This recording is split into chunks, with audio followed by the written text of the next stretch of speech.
Ainsi, la RDC n'appartient plus aux Congolais que virtuellement. Dans leur propre pays, ils ne sont plus propriétaires de grand-chose. Tenez, voici dans ce camembert la répartition des richesses minières de la RDC. Comme vous le voyez, 70% de ces minerais stratégiques appartiennent directement aux firmes étrangères. C'est elles qui les exploitent et les vendent sur le marché international.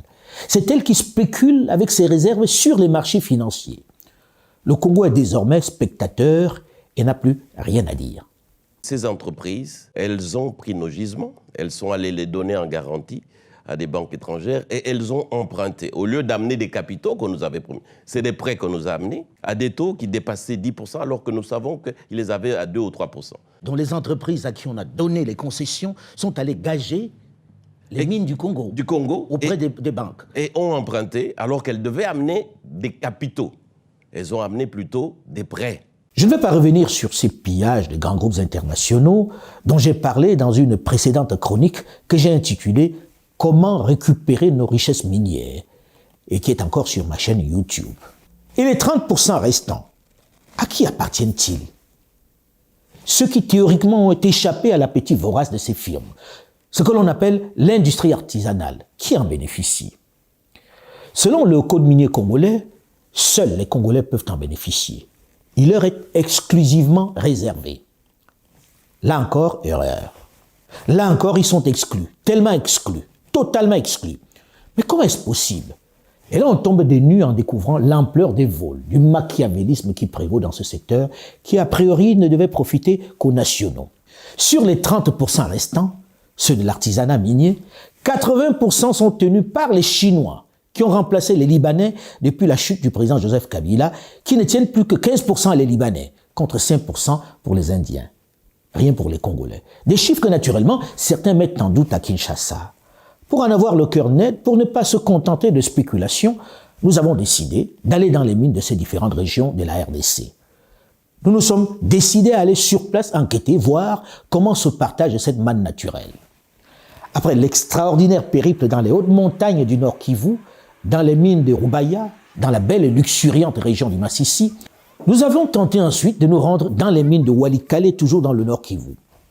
Figurez-vous que malgré la présence dans notre avion des autorités locales, notamment des députés nationaux, du président du conseil d'administration de la puissante GECAMINE, des administrateurs de l'AFEC, la Fédération des entreprises du Congo, malgré l'autorisation donnée par la présidence de la République, tenez-vous bien, la société américaine Alphamine, propriétaire de Bézi, à Walikale, producteur d'étain et de cassitérite, nous a clairement dit qu'il n'acceptait pas que nous venions chez lui.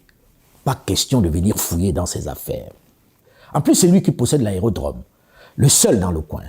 C'est dire la puissance de la firme. Il est sur son territoire et pour atterrir sur place, même l'autorisation de la présidence de la République ne suffit pas. Allez donc déterminer les quantités d'or et de coltan qu'il y produit. Allez donc savoir ce qu'il fait dans sa propriété, puisque l'autorité n'y a pas accès. Une discrétion qui accrédite la thèse selon laquelle il y extrait le minerai rare, très rare de nobium, celui nécessaire à la stabilisation des fusées. Circuler, il n'y a rien à voir. Il n'a d'injonction à recevoir de personne. Congo dit panda. Bref, de guerre lasse, nous avons capitulé et figurez-vous que nous sommes là dans la région du Nord Kivu qui est en état de siège, avec un gouverneur militaire. Impossible de le faire plier. Il est le roi sur place, n'en déplaise à ceux qui parlent de souveraineté du Congo. Nous avons ensuite mis le cap sur le sud Kivu en empruntant le majestueux lac Kivu et ses paysages à vous couper le souffle. Malheureusement, dans ce décor de rêve, nous avons croisé des esclaves de temps modernes dans les mines de Luhihi, dans le territoire de Kabare, dans le sud Kivu. Je vous épargne l'étape éprouvante sportive des Nyabibwe, perchée à 2200 mètres d'altitude, où les creuseurs ont fait des gruyères dans l'impressionnante montagne. Un vrai supplice. Mais le plus fort dans cette aventure était l'étape suivante. Une fois à Bukavu, la capitale de la province du Sud Kivu, nous avons décidé de partir vers les mines d'or de Kamituga. En raison de l'insécurité sur les routes, nous avons choisi l'option d'un petit avion. On se retrouve à l'aéroport de Bukavu. Là, nous sommes à l'aéroport de Bukavu. Pour aller sur une mine du Congo, il faut l'autorisation des Chinois. Ça veut dire que il existe un territoire chinois dans ce pays, la RDC. Un territoire chinois, tout simplement, parce que personne ne sait ce qu'on produit dans ces mines-là, personne ne sait les quantités de minerais que l'on sort dans ces mines-là. Personne ne sait ce qui se passe dans ces camps-là, dans ces mines-là. Ils déclarent ce qu'ils veulent, mais c'est classé en mine artisanale.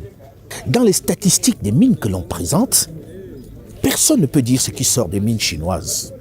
Les compagnies occidentales qui ont acheté ici il y a quelques années, qui ont signé ici il y a quelques décennies, les ont toutes vendues à celui qui avait du liquide, les Chinois. Aujourd'hui, si vous voulez visiter une mine, vous demandez l'autorisation en territoire congolais. Comment peut-on parler d'indépendance? Est-ce que ça ne nous interpelle pas? Les Chinois ont leur propre milice pour exploiter. Il y a des mines qui sont exploitées. Le plus proche de nous ici, quand vous allez dans Kaouzi-Biega, les Chinois sont en train d'exploiter. Je ne sais pas, ils ont l'autorisation de qui, mais je peux vous dire aussi qu'ils sont maintenant en train de vendre de l'or sur le marché noir. Donc, c'est-à-dire, ils viennent de l'or exploité sur le territoire congolais. L'autorisation de qui, on ne sait pas, mais cet or est vendu sur le marché noir. Ça veut dire qu'ils ne paient pas de taxes, ils empochent leurs dollars et ils partent. C'est tout de même une autorité morale, une personnalité dont la probité ne fait pas débat, qui accepte tous les risques pour aider ses populations, ses compatriotes qui parlent. Le docteur Denis Mukwege, le prix Nobel de la paix, qui vit dans la douleur cette nouvelle colonisation. Malgré le message de dissuasion des firmes chinoises opérant à Kamituga, nous avons décidé malgré tout de nous y rendre pour toucher la réalité du doigt. Après 30 minutes de vol, nous atterrissons sur la petite piste de brousse de Kitutu. Une piste improvisée sur de l'herbe avec des bousses de vache comme vous pouvez le voir. Une arrivée mouvementée. Mais nous ne sommes pas au bout de nos surprises, non. Les Chinois ont cassé le pont qui mène à la mine, oui. Première surprise. Donc, pas moyen d'accéder à leur site. En plus, ces soldats qui sont venus nous attendre et qui travaillent pour eux n'ont aucun moyen de déplacement. Ils ne sont pas vraiment venus pour nous escorter.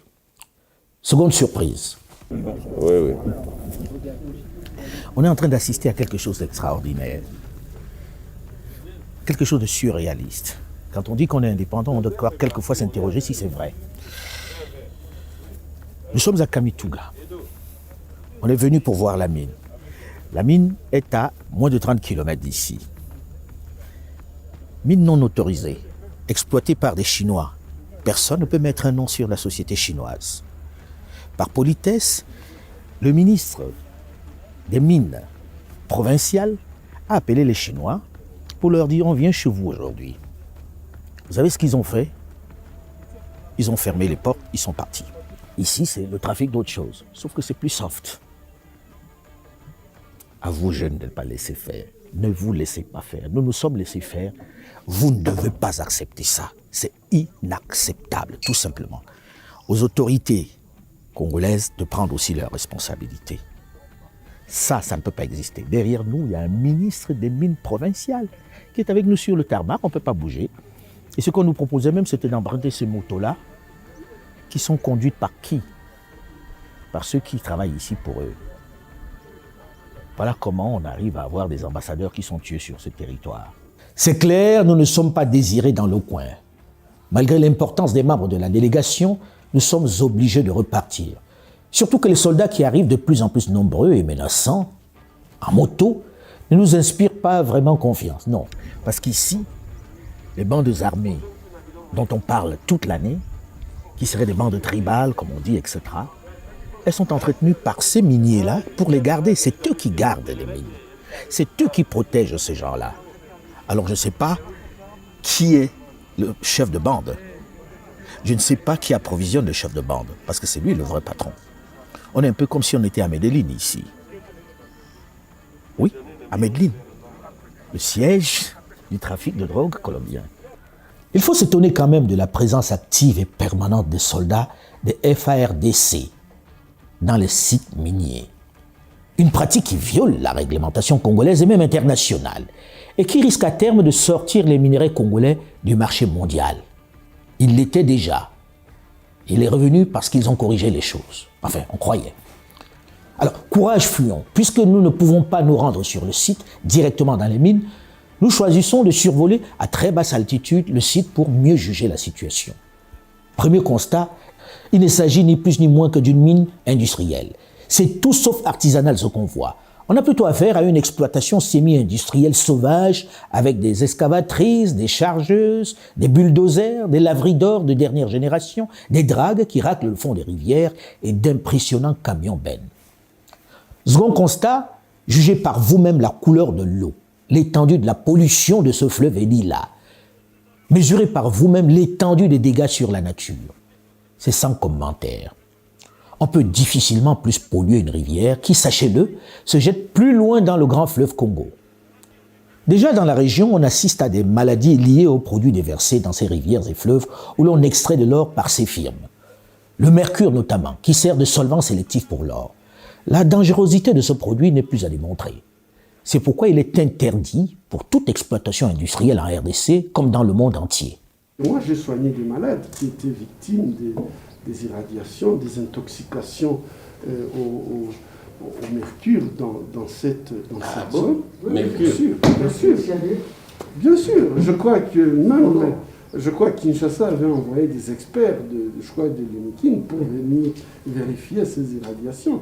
Ils ont fait des expertises, mais on n'a jamais fait partir ces gens. Et moi, je me pose vraiment la question, nous, Africains, notre essence d'honneur, notre essence de dignité, où est-ce que ça se trouve? En réalité, depuis maintenant 2 ans, les firmes étrangères, notamment chinoises, installent en masse des entreprises minières dans la région du Sud Kivu et d'ailleurs dans l'ensemble des régions minières du Congo. Le Katanga, le Nord Kivu, le Lualaba, l'Ituri et autres. Au départ, la population pensait qu'elles respectaient les procédures légales. C'est progressivement qu'elles ont découvert qu'elles exploitent sans droit minier. Dans la région du Sud Kivu, il s'agit essentiellement d'ORC, de BM, de Régal, toutes chinoises.